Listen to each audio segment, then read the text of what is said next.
Much for joining. My name is Daniel Carey. I am the Secretary for Humanities and Social Sciences in the Royal Irish Academy, and I'm also acting chair of the Irish Research Council. Very much looking forward to the discussion today of sourcing science advice. This is an area, as we know, which has really been developing very rapidly in Ireland. I'll say something a little bit about that in a moment, but I just want to set things in context and welcome you and thanking you for joining us today. Our sourcing science advice webinar is going to focus on what we can learn from Europe and beyond. We have three terrific speakers who are going to help us think about these questions today over the next hour. The Academy itself has been active for several years now in campaigning for a greater role for science advice in the formation of evidence-based policy. And so this event that we're doing today is building on a series that we held last year of 3 webinars, which addressed these kinds of issues in partnership with the Irish Research Council. So we had initial discussions then about how public policy can be based on the best academic research and evidence available. In addition to those webinars, we published a roadmap, which is available. That's going to be a link to it will be provided in the chat box today. So that roadmap, again, is looking at possibilities, avenues, opportunities, ways we can develop our options, if you like, in an Irish context. The conversation, as I mentioned, has definitely moved on at a rapid pace over the last year, which is great to see. And so it's done so in a variety of different ways, particularly with the establishment of a dedicated evidence for policy unit within the Department of Further and Higher Education, Research, Innovation, and Science. And to have that government initiative and support is extremely valuable. Impact 2030, the statement of research policy and plans in Ireland over the next few years is also strongly committed to this and is outlining some of the structures and opportunities that exist in this domain. So what we want to try to create at a national level is a more cohesive strategic framework that'll kind of link together activity across the civil service and policy development, but also in higher education and sectoral agencies and organizations.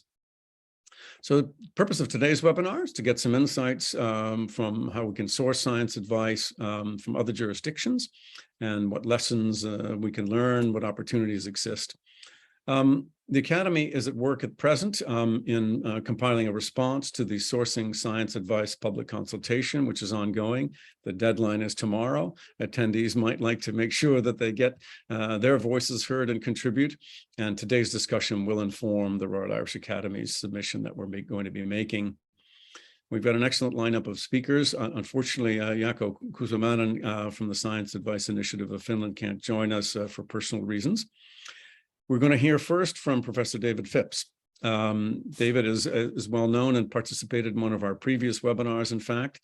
He is Assistant Vice President for Research Strategy and Impact at York University in Canada. At York, he founded their award-winning knowledge mobilization unit that provides services to researchers, to community organizations, and government agencies that are trying to draw on and maximize economic, social, environmental impacts of university research. And Dr. Phipps has been named the most influential knowledge mobilizer in Canada, so we have a lot to learn from him. Welcome, David. We'll hear from you in a moment. Our second speaker is Céline Cheerhart, and she is the Alia Sepea Scientific Policy Officer. Céline is a member of the executive team of Alia. Alia is the All-European Academies Network, and she is the Science Policy Officer for Sepea. Sepea is the Science Advice for Policy by European Academies Network. And Sepea is in turn part of the European Commission's Science Advice Mechanism. And we very much look forward to hearing from Céline drawing on that background. And then finally, we will hear from David Mayer, who is the head of the Knowledge for Policy Unit at the Joint Research Center of the European Commission. David has worked for the European Commission since 1995, and in the Joint Research Center, that is the Commission's Science and Knowledge Service, since 2011. Since July 2016, he has been head of the unit responsible for research tools and training on the use of scientific evidence for policymaking. So he's really an ideal person to give us some tips on how this might work in an Irish context. You're welcome. Please participate via the chat. You can add your comments and thoughts there, and we'll keep track of them. I wanted just to go a couple of words of thanks before we hear from David, and that's to thank Jennifer Keneally, who's organized today's event, to thank Sinead Reardon in the Academy, and Mary Doyle, also a member of the Academy. Very much looking forward to the discussion today. I'll hand over now to David Phipps. So David, over to you. Thank you very much, Dan. Thank you everyone for this kind invitation, and welcome from Adelaide in Australia, where I am attending the World Indigenous Peoples Conference on Education. I'm here presenting on some of our work decolonizing research and research administration at York University.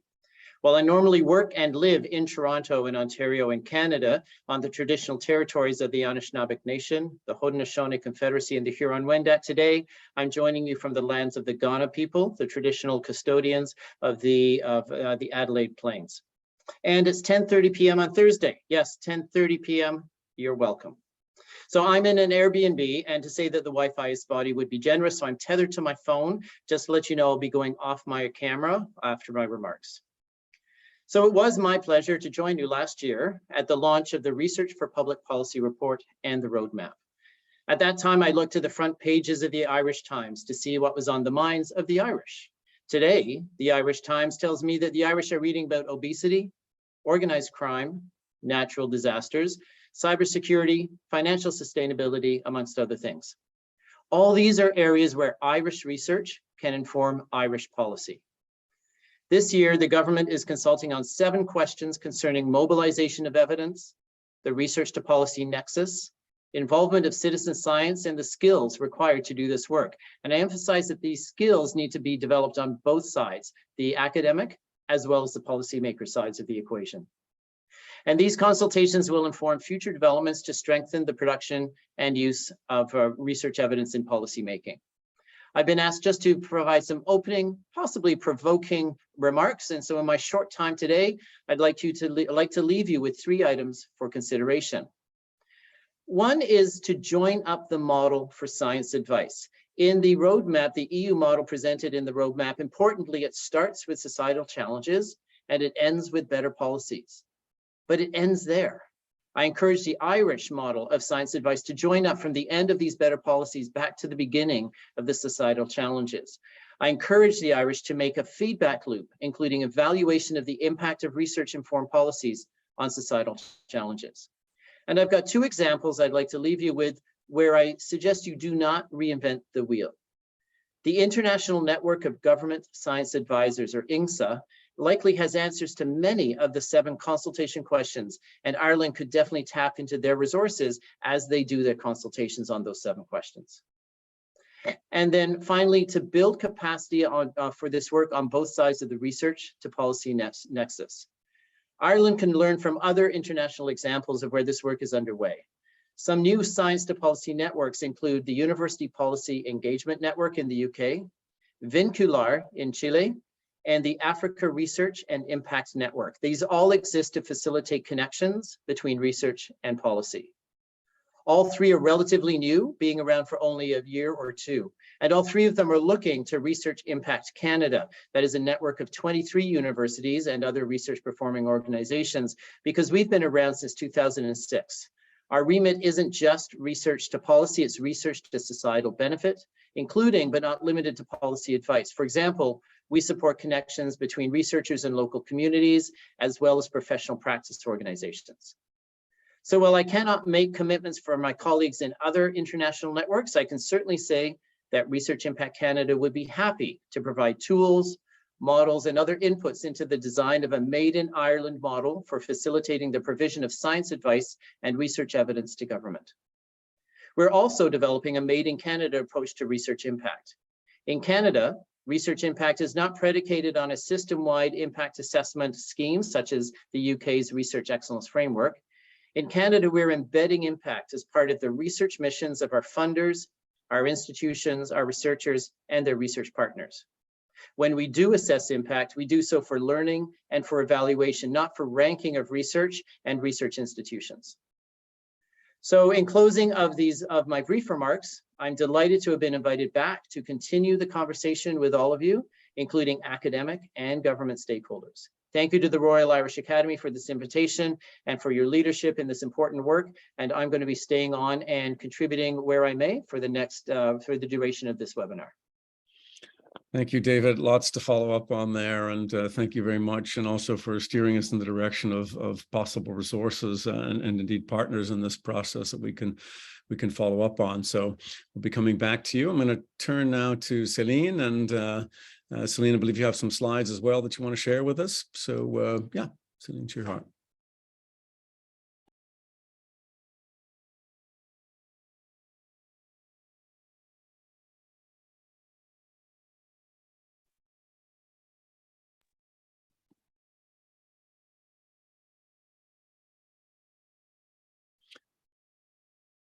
We can see your slide. So hello, thank you. Can you hear me? Yes, indeed. Yep. Perfect. So hello, everyone. Indeed, I'm Céline Chirard. I'm a scientific policy officer working for the SAPEA project, which stands for Science Advisory Policy by European Academies. We are part of the scientific advice mechanism of the European Commission, and we're actually also a EU-funded project. We started off with funding the framework program Horizon 2020, and now continuing with Horizon Europe. So I've been asked to show a bit what is the scientific advice mechanism and SAPEA. It's going to be a bit more technical than the opening remarks by David, but I'm happy to answer any questions afterwards. So the scientific advice mechanism was actually created by the Commission itself to provide independent, interdisciplinary and high-level science advice directly to the College of European Commissioners, so directly to the top level of the European Commission.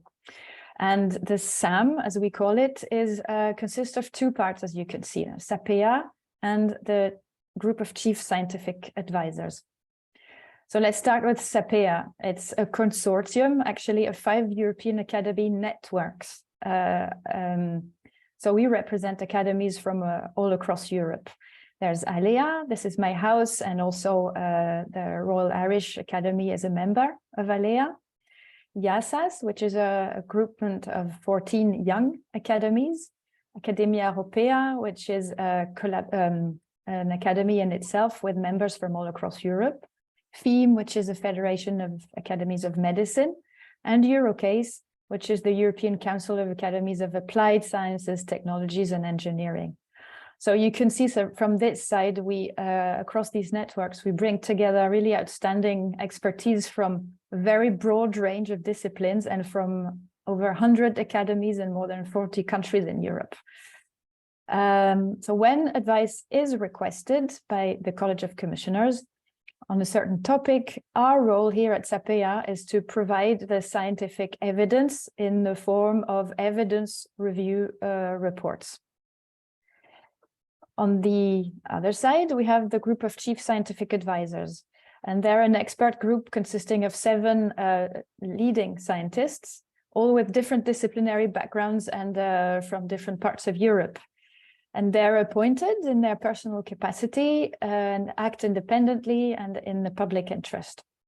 So their role in the mechanism is to provide independent evidence-based policy recommendations, so not evidence reviews like we do, in the form of scientific opinions, which is a small report of about 20 pages compared to ours, which are 100 pages at the very least.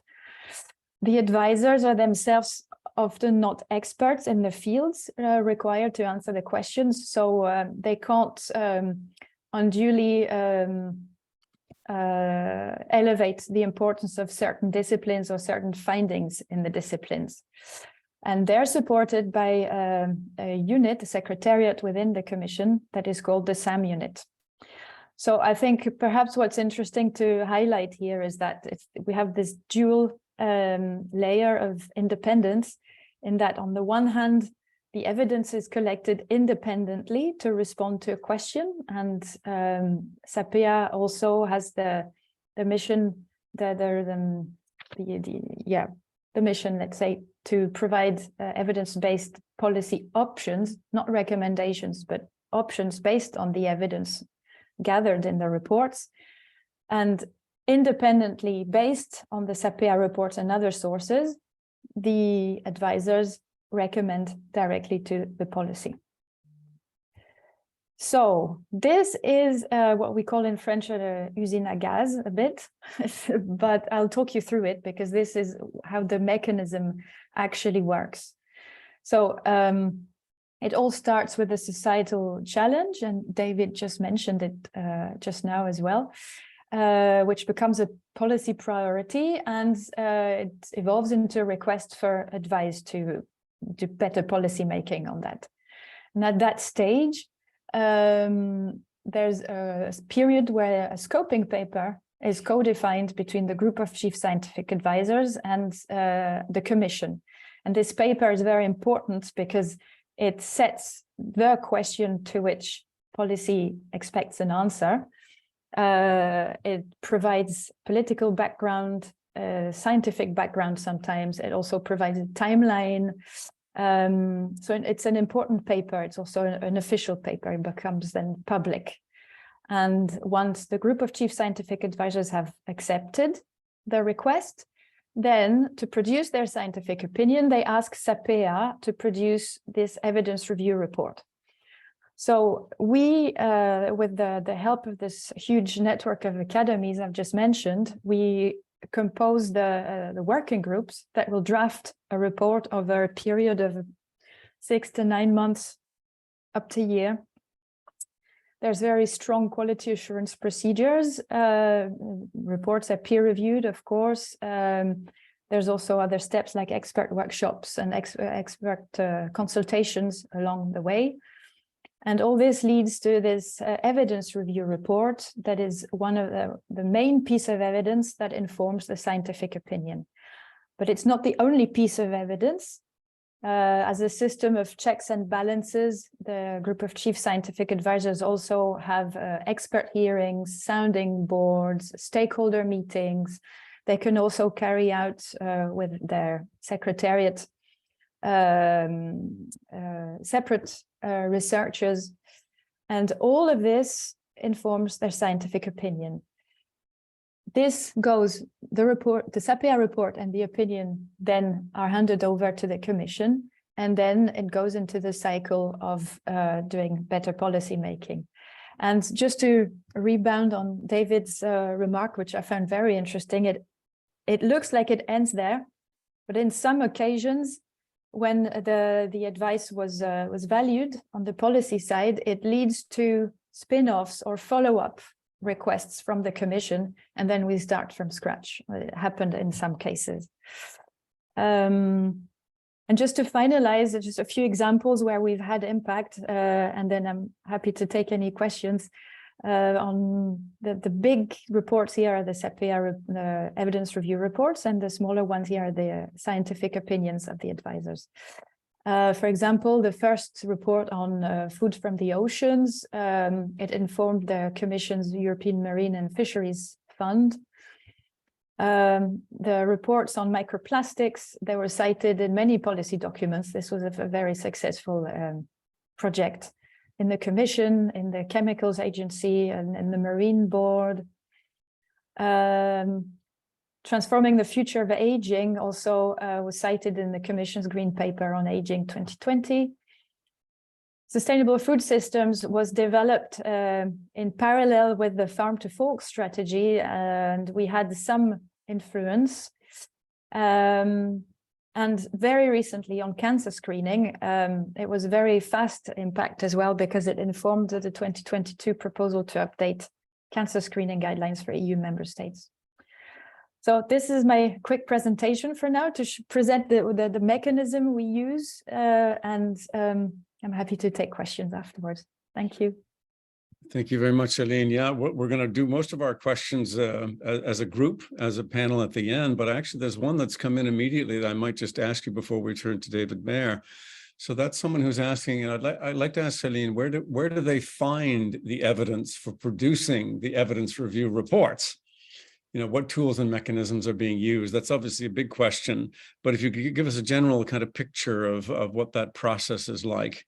Yeah, that's a very good question. So first of all, the experts we work with are picked for their expertise in the field and for being very eminent in their respective fields. So we expect them, of course, to, as a group, provide the evidence they know and to carry out their own reviews.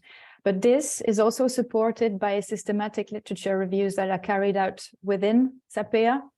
And we have a third-party partner who works specifically on that. And so the experts can have requests for specific reviews being done. And sometimes also the advisors have requested specific, very systematic reviews being done on certain aspects. Thank you very much. I know your talk as a whole is actually extremely insightful and getting a sense really of the mechanics of your sort of steampunk graph. I liked very much, and you know, should probably get T-shirts made of that you know could be available to enthusiasts. Very attractive policy, T-shirts. Might be a side business. So I'm going to turn now to David Mayer, and thank you, Céline. David, yeah, can you sort of, from your perspective based in Brussels, give us an idea about how things, your advice for us and how things look from your perspective? Thanks very much, Daniel, and apologies for being David number 2 on this call, which might cause a bit of confusion. The image behind me, in case you're wondering, is an infographic from our report on the science of values and identities in part of policymaking. In case you don't know, the Joint Research Centre, the Science and Knowledge Service of the Commission.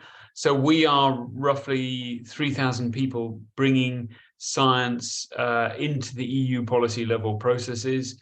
We do an enormous range of science. We have laboratories in 5 countries in Europe, and we do some science for pretty much every single European Union policy.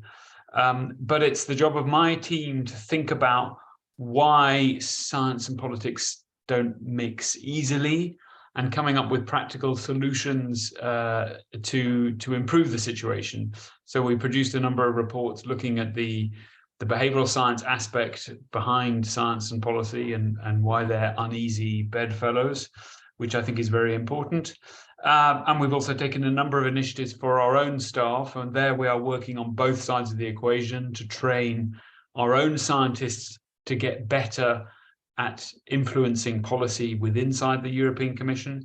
But also we've been working to improve the ability of policymakers in the rest of the Commission to ask for the science at the right time, to interrogate it and appraise it correctly, and then use it effectively in their policymaking processes.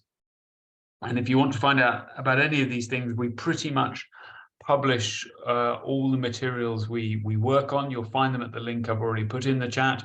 So there you will find research projects looking at the behavioral science behind this problem. There you will find training materials to train both scientists and policymakers, and there's quite a rich store of that. And also some initiatives we're working on which are very germane to this topic we're talking about today. We have for the last 3 years realized that our job of trying to influence and have an effect on European Union level policy through science is not going to go anywhere until there is, in each and every member state, also a powerful community of scientists and policymakers working together in the cause of evidence-informed policy, because the European Union is not what happens in Brussels only, it's what happens in all of the countries of the European Union. So that's why we are on the verge of launching a policy document setting out the nature of the issues that face all member states like Ireland in bringing science into policy, and also setting out a menu of best practice from around the European Union, around the world, but also a menu of tools that are available in various EU policy instruments to help countries like Ireland tackle this problem and reach the stage of seamlessly bringing knowledge into policy. So our mantra of the goal of all this stuff is that, you know, whenever a policymaker or decision maker takes a decision, they should have the best available science that is relevant to that decision they take, either in their heads or on their desk, or, you know, at the right time, in the right format, and which responds to the questions that the policymakers have. And I can give you a bit of a flavor of what we're going to be saying in this policy document that we hope to get out in the next month or so. The first thing that countries need to think about is making the connections between all the institutions at what we call the science policy interface. So this means all the government departments, it means the research community, it means the regulatory agencies, it means the research agencies, it means the universities, all these bodies we see as something we call the evidence for policy ecosystem. And for us, for it to work in any particular country, you need to work on making sure the connections are made between the different parts of the ecosystem. So do different scientific disciplines talk to each other? Because policymakers can only deal with join-up science. They don't know what to do with one particular form of science. And most policy problems need a bit of natural science, a bit of behavioral science, and probably a bit of economics too. So are there strong connections between scientists, researchers working on a policy issue across different disciplines? If not, then you're going to struggle. Are there good connections between government departments? Because the days when policy problems arrived in neat department-shaped boxes are long gone. So are the different departments able to sort of step back from the way they frame the problems and see the deeper interconnections and interdependencies between the problems? Because that is where the science will perhaps most be able to help. So you need connections there. And thirdly, you obviously need connections between the science and policy side, which is incredibly difficult. When I first came into this work, I drew the conclusion early on that I don't think there are two communities which are more opposed or more orthogonal, more opposed in the way they think and talk and act. So there is a real challenge to get scientists and researchers and policymakers onto the same wavelength. And one of the things we say, a couple of things we say all along in these discussions that we've been having, and we've had, I think, 17 workshops over the last 3 years with 1,600 people across the European Union discussing exactly this question of what a healthy ecosystem looks like. And the first thing we say is there's no one size fits all. Every country has got to find its own way, because every country has a unique heritage in terms of governance, in terms of policy making, but also in terms of the research community. So there is no blueprint for this. And indeed, no one country can do it all on its own. No one country has all the science and research within its borders that it's going to need to solve its problems. So we need to also connect at European level and globally. But I think, as well as, you know, this business of making connections between the different parts of the ecosystem, one probably indispensable part is you need some form of central knowledge broker or brokers who kind of hold the ring. Who is the person who worries about whether the necessary connections are being made? If no one is worrying about whether the necessary connections are being made, then they're not going to be made. So that's probably about as far as I want to go in giving sort of, you know, directional advice about what any one country needs. Is someone needs to take care of the health of the ecosystem and says, you know, why aren't you talking to this person? Have you met that person's research? And even at the center, this kind of person is not necessarily the person who knows everything, all the policy problems and all the science that's going on, but knows all the people who know that. So they're able to be the sort of the super networker, making sure the connections are happening. The second big thing that we're probably going to be saying in this policy document is that it's incredibly important that not only do you have connections made, you do need skilled people working at both sides of the interface. You can't just chuck a bunch of scientists and policymakers in the room and some coffee and think it'll work out. It really won't. So we have a number of resources on our website. We just published some competence frameworks, which set out a long-term vision for the skills that individual researchers or policymakers, or indeed research organizations or policy organizations, are going to need. So they have skilled people who, when you do make the connections, that they understand each other, and there's a meeting of minds rather than a complete sort of oil and water, which is, if you're not careful, that's what happens, is there is no meeting of minds. And in fact, both sides leave the meetings agreeing never to see each other again. The last main area of thing that we think we need to work on is, I think COVID has shown very clearly that the business of government cannot proceed without a massive amount of science. I think we all knew that, but COVID really put that on the front pages of the newspapers. But what it also showed in spades is it's not a straightforward technocrat question. It's not simply a question of plugging the science into the machine, turning the handle, and you get better policy. It is in the nature of our psychology around political issues that the political tensions and political disagreements will blow back into the science. So we need to abandon the naive idea of first let's agree on the science, and then once we've got a consensus on the science, we can agree on the politics and what to do about it. Unfortunately, that is not how humans work. They work the other way round. And the report on values and identities that you can find lays out the latest science on why we think that way for solid evolutionary reasons.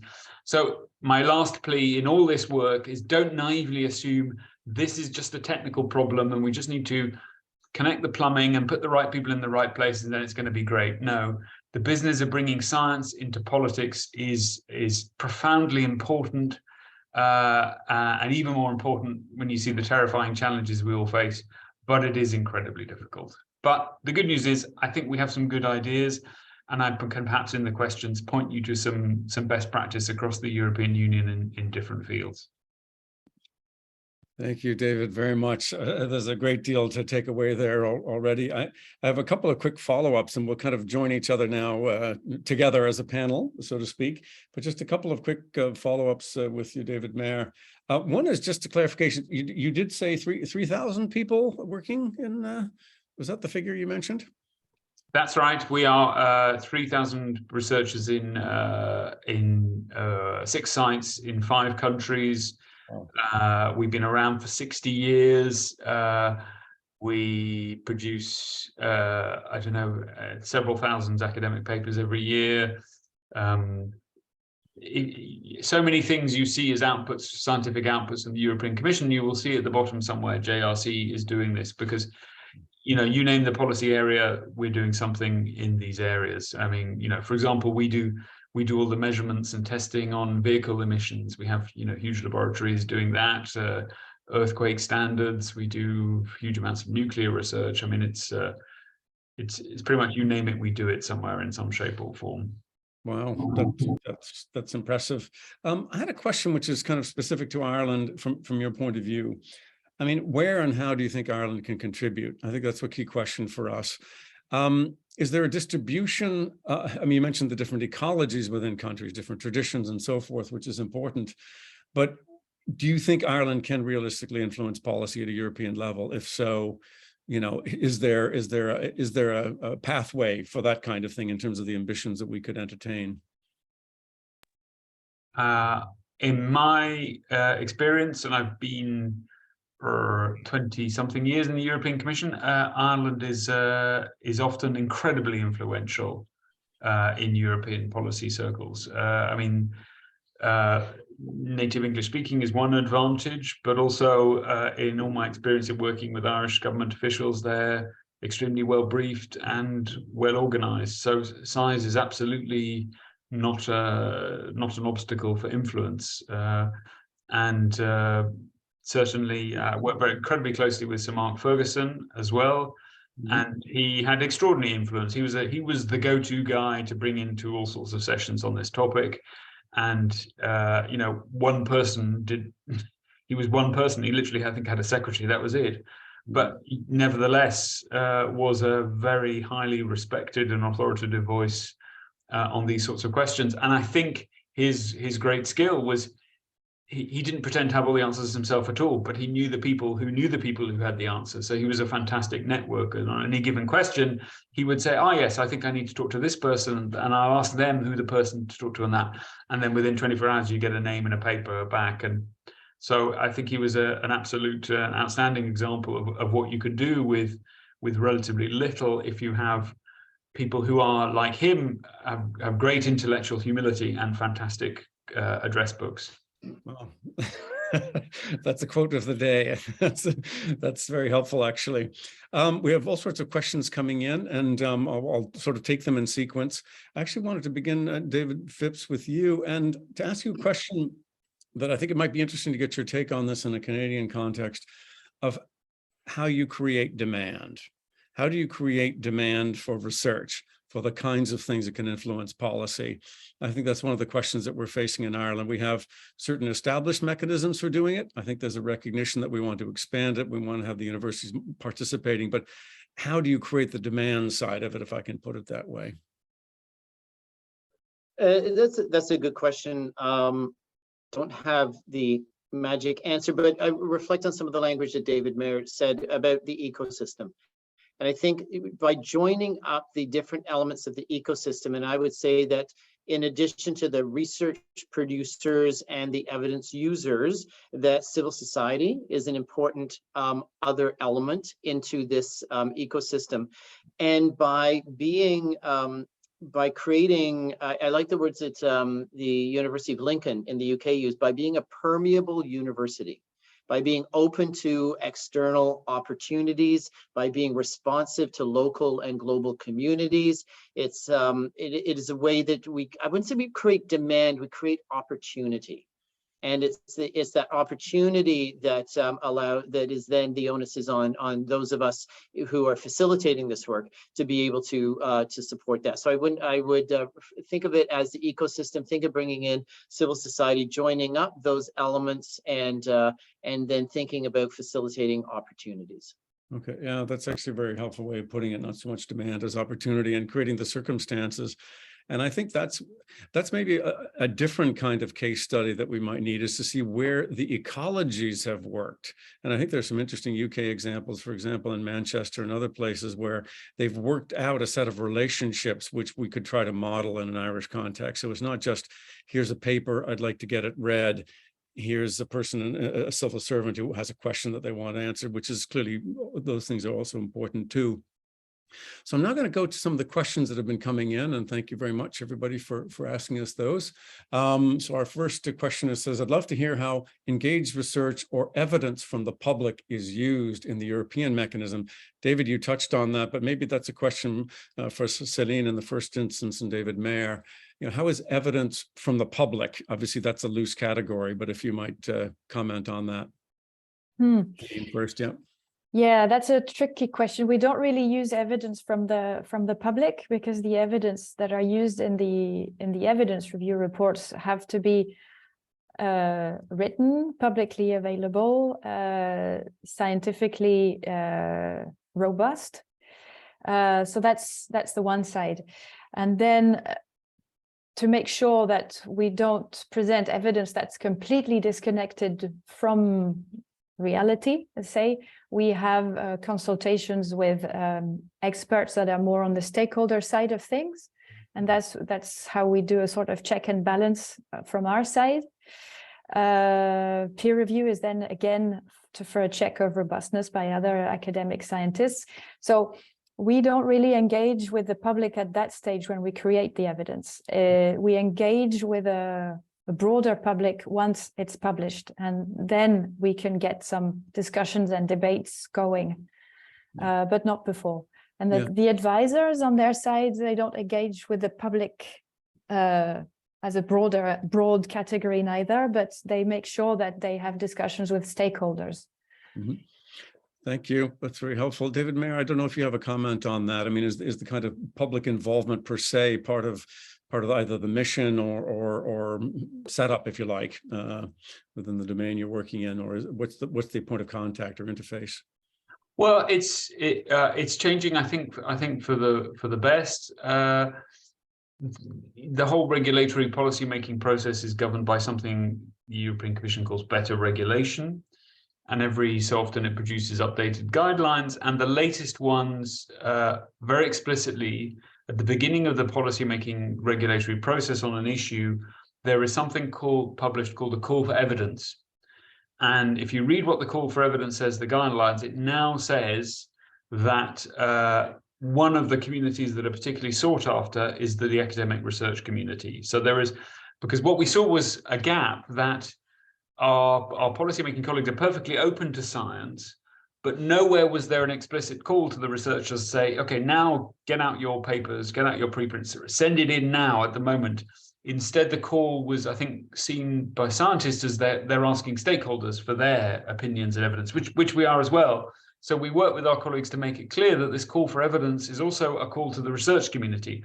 So for the first time, the Commission is calling on, at the beginning of these processes, the research community to send in relevant research.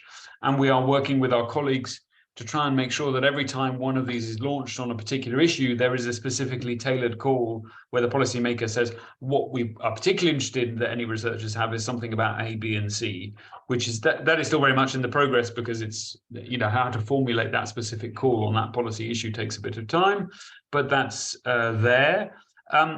Related part, if you're talking about citizens, then that is also undergoing a fundamental transformation at the moment. And this is where we're I think dancing around the issue that science and policy is not a tango of two people. It's a triangle of science, society, and policy. So the European Commission has now, for a number of years, gradually started to develop new participatory and deliberative democracy techniques. I have a team working on that to make this mainstream, that Commission policymakers will start on an ordinary basis to use participatory and deliberative techniques to deliberate with citizens about the policy issue, in addition to consulting them more formally. The Conference on the Future of Europe took that to a new level. Now here, if you're looking for an example where Ireland has influenced the European Union, this is, I think, the standout example, because what Ireland has done on citizens' assemblies is the gold standard, that every time we have a conversation about this within the Commission, everyone says, look at what they did in Ireland. It's no accident the same-sex and abortion referendums went the way they did, because they had these proper citizens' engagement exercise. So that's an example where Ireland's success built upon the work of some outstanding academics, David Farrell and Jane Souter, has hugely influenced what we're doing at the European Union. So I think what you're going to see increasingly, I mean, it's hard doing it for 460 million people in 24 languages, but we're solving those problems too, is that will become normal and natural, that policymakers will bring citizens in at the beginning of the process. And part of that is also asking them for knowledge, because there is something that citizens can tell you about how the policy feels on the ground that neither the scientists nor the stakeholders can tell you, and that is incredibly valuable. Yeah, thank you very much. I know, Selene, did you want to come back in on that? Had you? No? Oh, no, but just very quickly, because yeah, at SAPEA, we've just been asked also to release a call for evidence that David Mayer just mentioned. I wonder if it's not in with this kind of background in mind. So this will start as well, and we'll see what we receive. But it's a good point to mention that the call for evidence is also and mostly to the research community. Yeah. And I just wanted to react about the citizens' engagement. I've seen that there are other mechanisms, more global mechanisms like IPBES, for example, who are very inclusive and consulting several communities. And I find this wonderful. And I sometimes would like to be able to do that in our own mechanism, but there's issues of timing also, I find, in these processes. In 1 year, it's difficult, but this would be a great way forward. Yeah, actually, that was an interesting point you made in your presentation about timelines, which are clearly relevant here. You have to work out from a substantial period in advance. So it's the turnaround isn't necessarily, it can't be rapid in that sense. I should reference at this point the Creating Our Future project in Ireland, which was led out from DEFRAS, the department, but also engaging the public specifically with its interest in research. So Ireland has really taken an interest in this kind of question. But thank you too for mentioning the citizens' assemblies, which I think are indeed an outstanding contribution that Ireland has made through that work.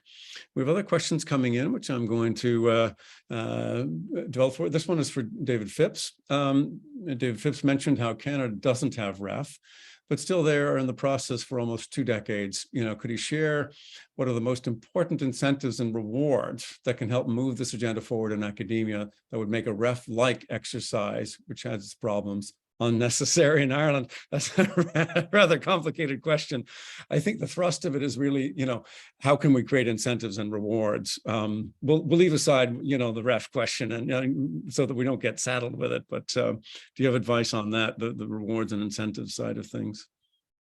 Yeah, when I look at systems of research impacts, I look at systems like those in the UK with the REF, or Australia with the engagement and impact, or New Zealand with performance-based research funds that has impact as part of the impact assessment as part of the system. I call those assessment-driven systems. We're doing it in part because we're told we have to, and there's money that's liberated from that. In Canada, we don't have that assessment, so I call places like Canada a mission-driven system. So we're doing it because it's right for the mission of our researchers, their personal mission, it's right for the mission of the institution, it's right for the mission of the funders. So the incentives, I'll say that, you know, that we struggle with, in Canada, we have a tenure system, and so we struggle with recognizing these efforts to create societal impacts from research within tenure and promotion. We are making strides on that in some universities in Canada.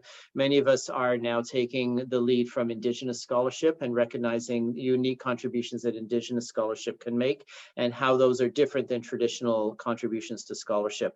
But the incentives often are coming from our funders. The funders are requiring this type of work to be in grant applications and to be executed within research programs. And unlike other jurisdictions in Canada, support funding for knowledge mobilization, for knowledge translation, these are eligible expenses in research grants.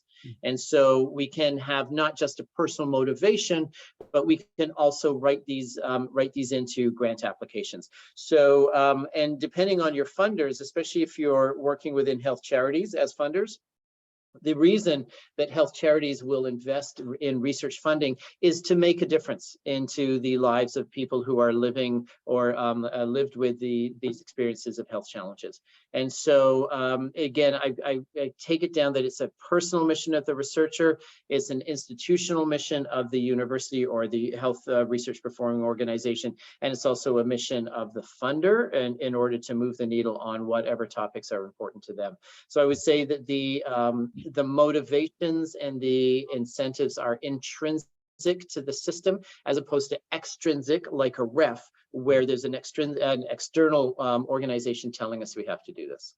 Yeah, well, that's very helpful. Actually, I think that is a model in different respects for Ireland, and probably closer to the ethos that we're likely to develop and to embrace.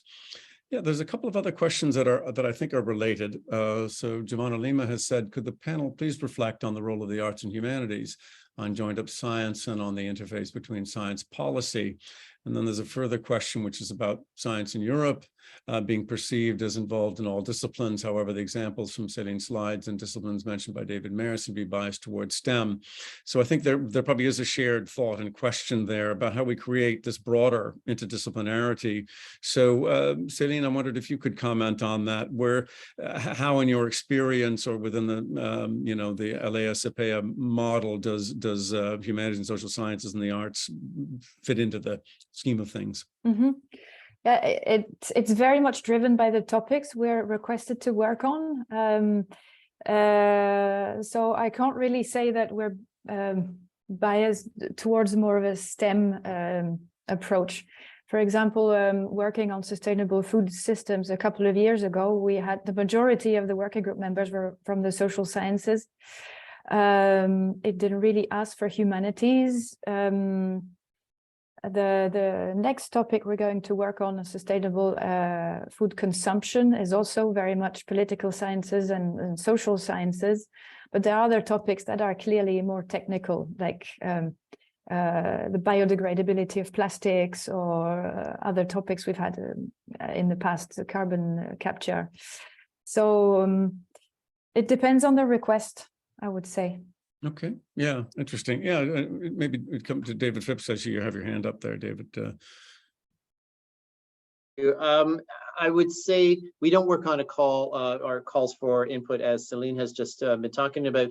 But at my university, York University in Toronto, when we are pursuing large-scale interdisciplinary grant applications, we're always seeking to embed humanities and the creative arts, especially creative arts as being ways of creating interfaces between science and society and creating other forms of research evidence production and uptake by end users. So, and I'll just use as an example, we've had a very large program in vision science, but it's not just human vision, but it's how computers see as well. And we've embedded within that a philosophy professor who is working on the sort of when do robots become sentient? When do they have citizen identity? And so we can find ways to embed philosophy and the creative arts and augmented reality into very STEM-driven fields such as vision science. So I think there is always the opportunity to engage the humanities and the creative arts. We just need to find creative ways for that engagement.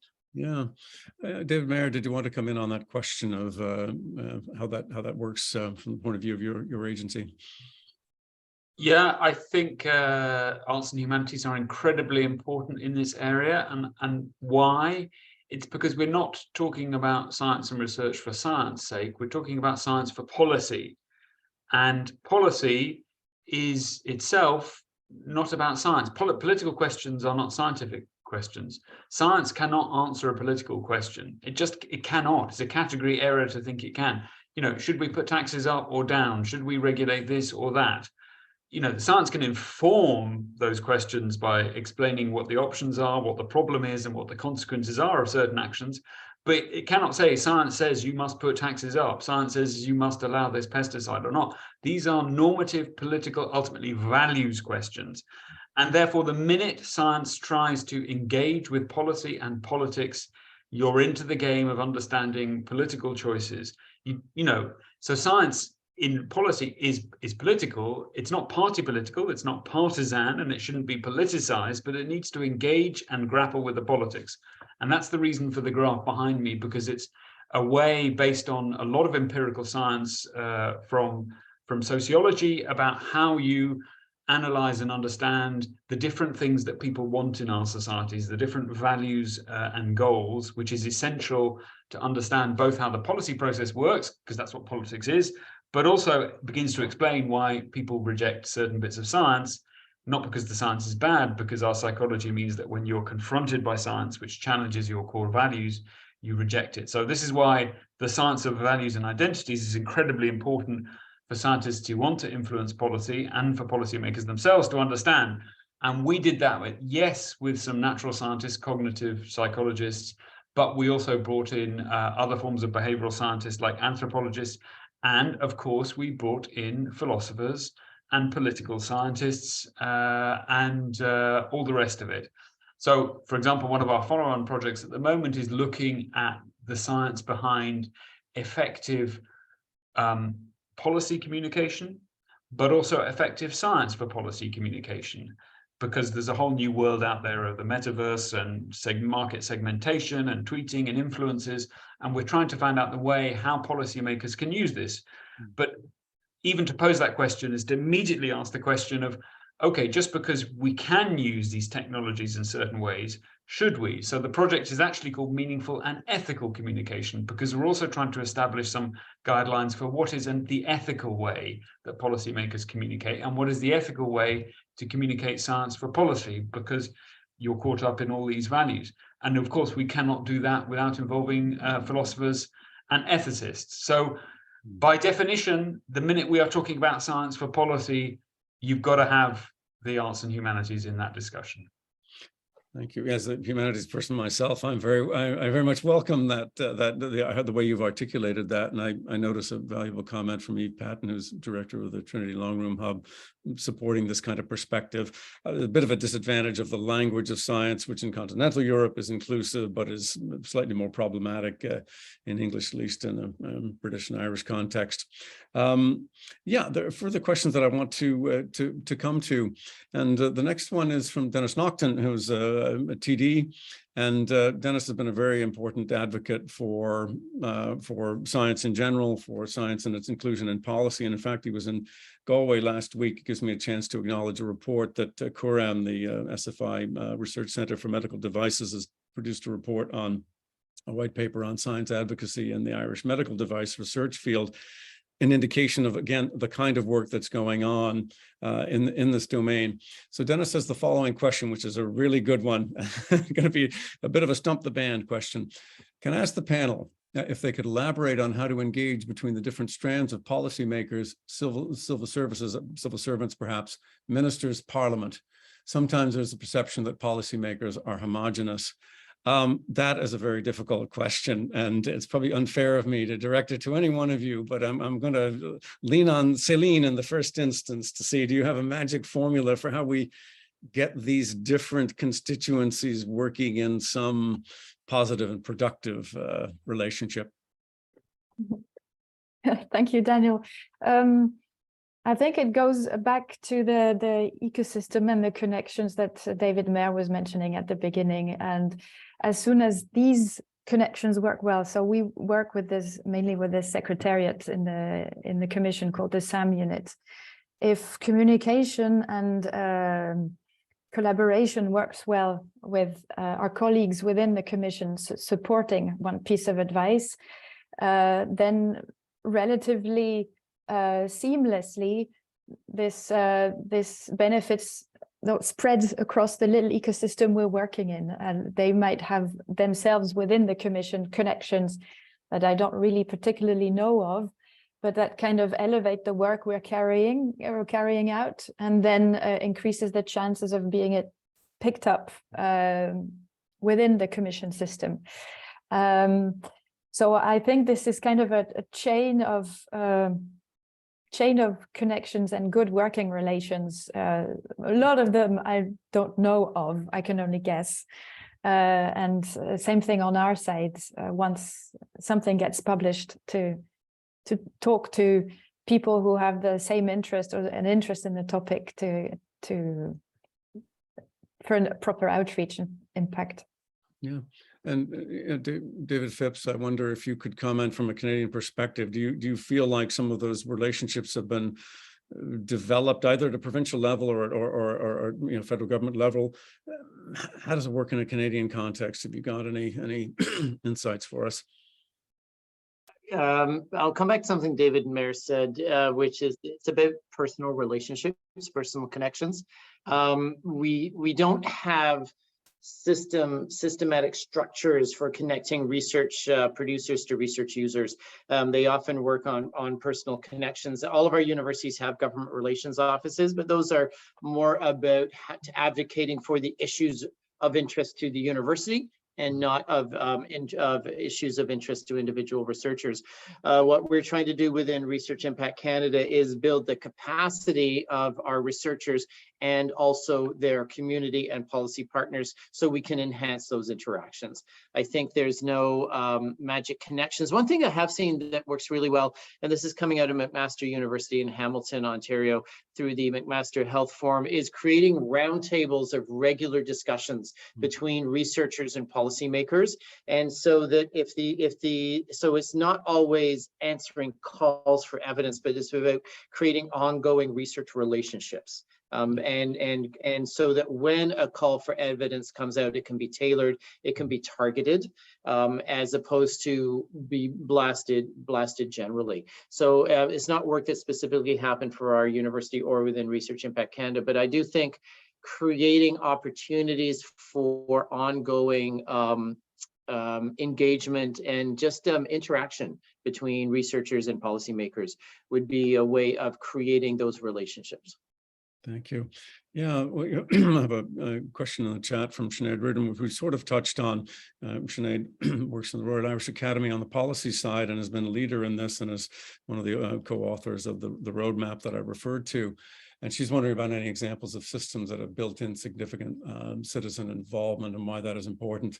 And I think, David Phipps, you comment on patient participation in the health side. I think there are probably models that are available, probably particularly on the health side, I suspect in particular, that we might want to think about in that domain.